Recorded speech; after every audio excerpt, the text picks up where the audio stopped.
कुछ उठो, कुछ क्या हुआ तुम्हें बताओ मुझे, कुछ उठो।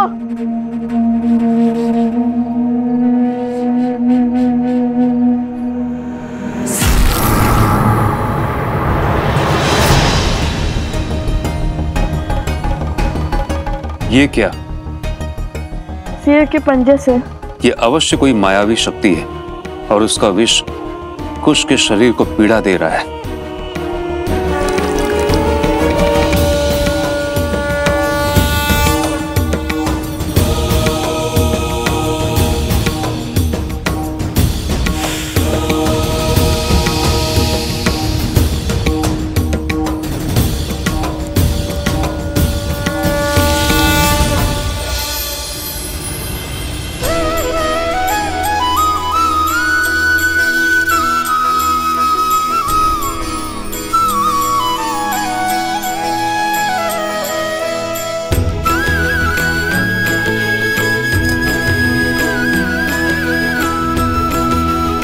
मुझे पहले क्यों नहीं बताया कि तुम्हें इतनी पीड़ा हो रही है? तो आप अकेले इसी ऐसे बैठ जाते ना भैया।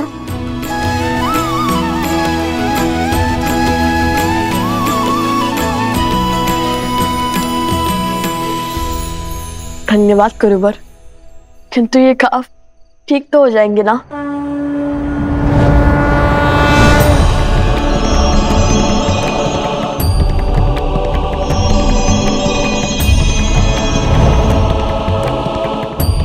पुत्र, यहाँ एक श्रापित रत्न है जिसके उपयोग से प्रकृति को नियंत्रित किया जा रहा है और उसी मणि का उपयोग इस सिंह पर भी हुआ है। इस माया की काट उस मणि का अंत है और तभी कुश का घाव भी भरेगा। जब तक उस श्रापित मणि का अंत नहीं होता तब तक कुश के शरीर के भीतर ये मायावी विष फैलता रहेगा। बताइए कहाँ है वो मणि? मैं अभी जाकर उसे नष्ट कर दूंगा और अपने भाई को इस कष्ट से मुक्त कर दूंगा। पुत्र, मैं तुम्हारी भावना समझ रहा हूं, किंतु उस स्थान तक पहुंचना सरल नहीं होगा, क्योंकि उस मणि की भांति वो स्थान भी श्रापित है और वो असुर शक्ति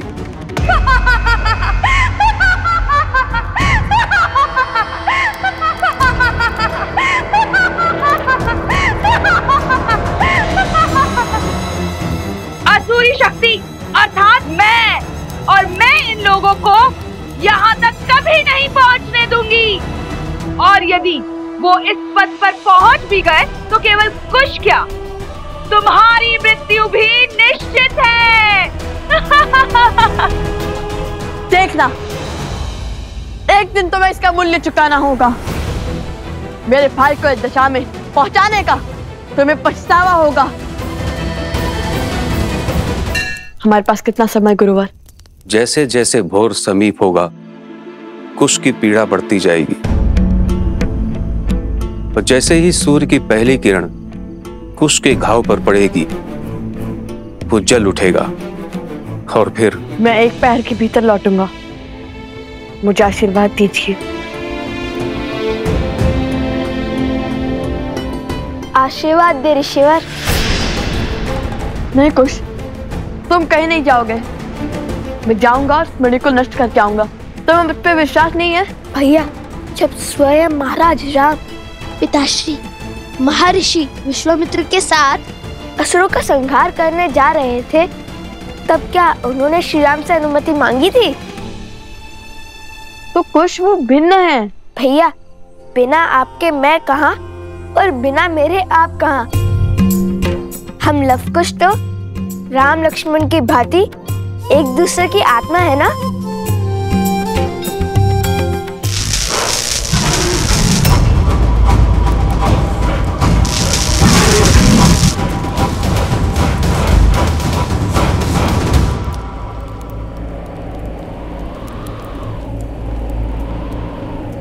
गुरुवर ने कहा था कि हमें ध्रुव तारे के पीछे चलते जाना है और उससे 5 कोस दूर हमें एक घना वट वृक्ष मिलेगा। उसके ऊपर एक तांबे की घंटी होगी। भैया, क्या हुआ कुछ? बहुत पीड़ा हो रही है, घाव कष्ट दे रहा है, बताओ मुझे। यदि तुम्हें विश्राम करना है तो कर लो। नहीं भैया, मैं ठीक हूँ। मेरी अचरज का कारण तो आपकी सोच है। आप कब से मेरी भांति सोचने लगे? इतनी तेज आंधी में घंटी को भागे भागे आंखों से खोजने लगे। समझ गया।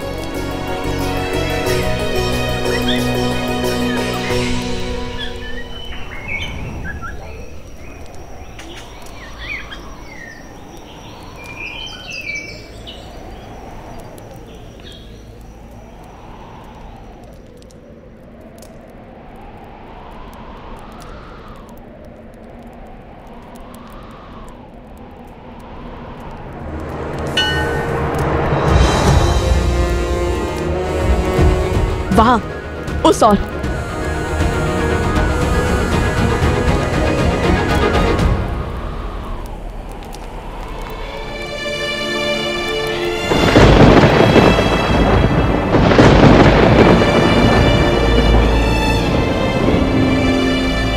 कुमुदनी,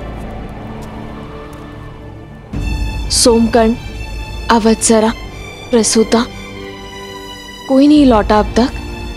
नहीं देवी। अच्छा, आते ही होंगे, किंतु इतना समय तो नहीं लगना चाहिए था। और प्रकृति भी कितनी रौद्र रूप में है। मेरा मन घबरा रहा है अब तो। आप कैसे कर लेती हैं ऐसा? अपनी संतान के लिए तो हर कोई चिंतित होता है, किंतु आप सभी के लिए इतना व्यथित कैसे हो जाती हैं? अपने केवल रक्त से नहीं, मोह के बंधन से और स्मृतियों के बंधन से भी तो बनते हैं ना कुमुदनी। अवश्य, अभी चिंता त्याग दीजिए, वो बस आते ही होंगे।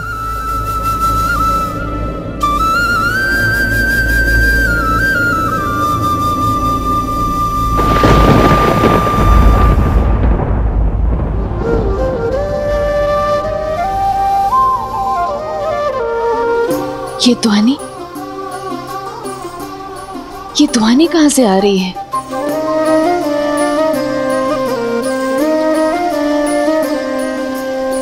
मिथिला में शिव का धनुष भयंकर, जिसे ना हिला सका कोई धुरंधर। राम लखन गुरु मिथिला पहुँचे, लक्ष्य था देखन सिया का स्वयंवर। मिथिल सभा में थी विकट निराशा, कौन बने भरतार सिया का। ले गुरु आशीष उठे फिर राम, शीश झुका किया शिव को प्रणाम। राम सिया राम, सिया राम, सिया राम, राम सिया रामायण को प्रणाम। राम सिया राम, सिया राम, सिया राम, राम सिया राम, सिया राम, सिया राम। हम वन देवी के पुत्र हैं, भगवान वाल्मीकि के शिष्य हैं और हम धर्म के मार्गी हैं।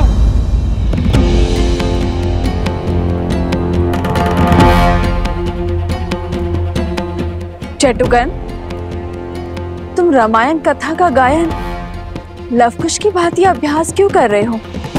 अरे, लवकुश ने तो ये भाग किसी को भी बताने से मना किया था। अब इन्हें क्या कहें? वो बंदे भी लवकुश को हम बहुत स्मरण कर रहे थे और हम सबको उन्होंने ही इतना प्रभावित किया है। तो अच्छा,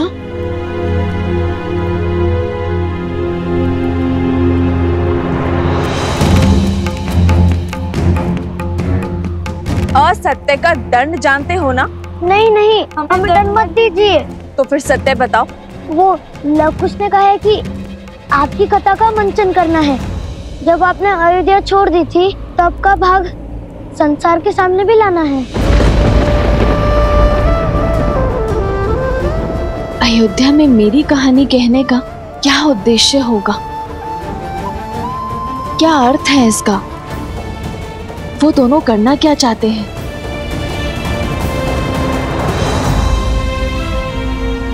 एक बात कहूँ वंदी जी, आप क्रोधित तो नहीं होगी? नहीं, कहो क्या बात है? आप बहुत भाग्यशाली है कि लवकुश आपके पुत्र है।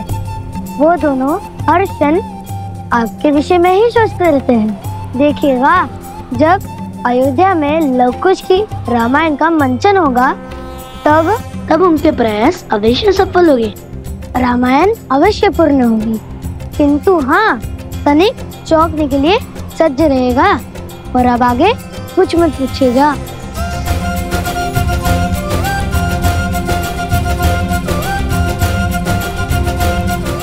सदा उनके इन्हीं प्रयासों से तो चिंतित रहती हूँ मैं।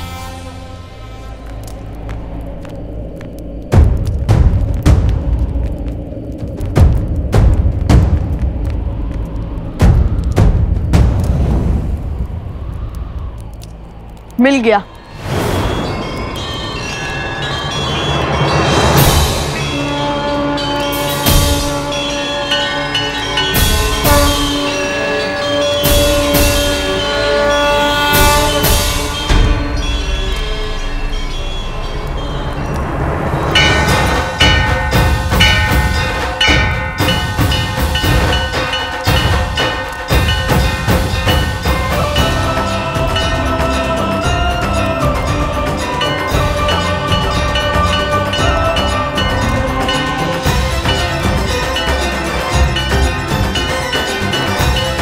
चलो, इस घंटी को ढूंढने की चिंता तो हल हुई।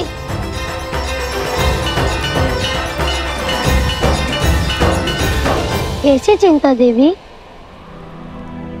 यही कि बिना संकट जाने, बिना परिणाम सोचे अनुचित को उचित करने की दिशा में आगे बढ़ जाते हैं।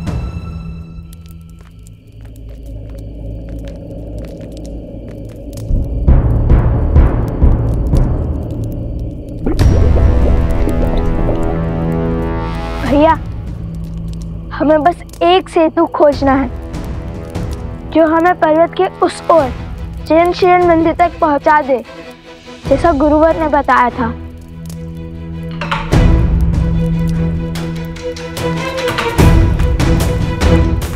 अरे ये तो टूटा हुआ है।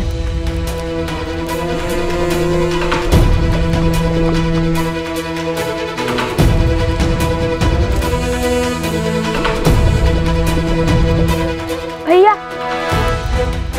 वो विशाल वृक्ष सेतु का कार्य कर सकता है।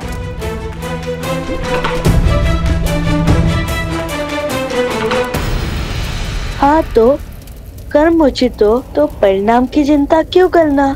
किंतु कभी कभी केवल साहस से नहीं, चतुराई से भी कार्य को संपूर्ण किया जा सकता है। मैं तो बस आशा करती हूँ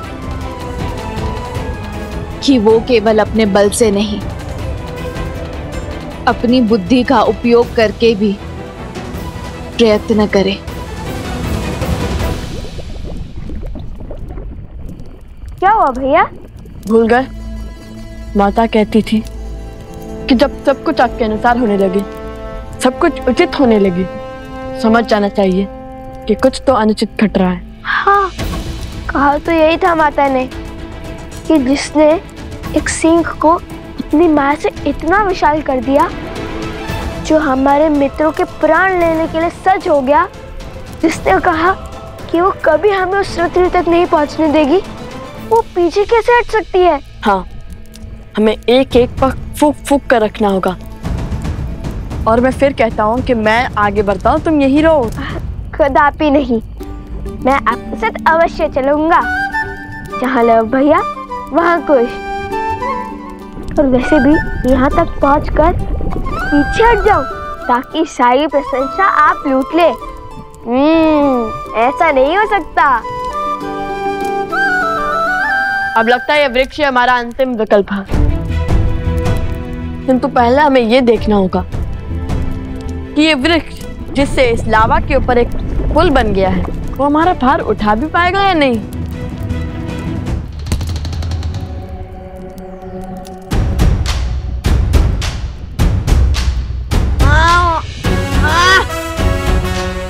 नहीं कुश,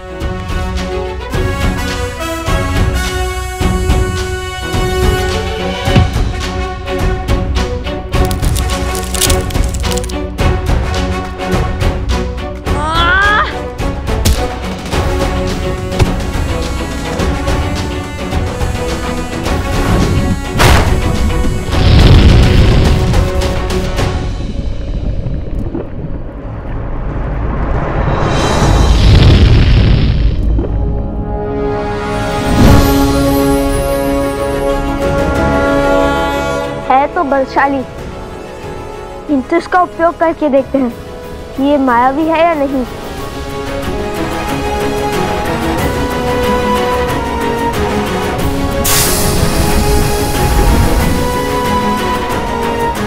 चलो, माया के प्रभाव से भी दूर है ये।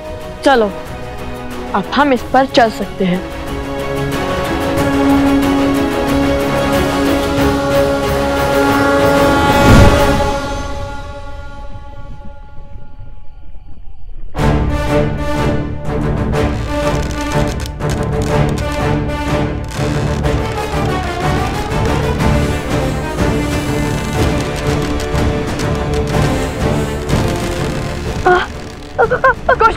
कुश।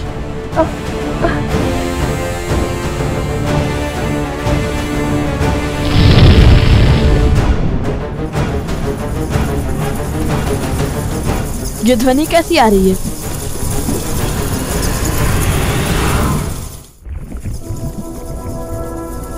ये क्या है?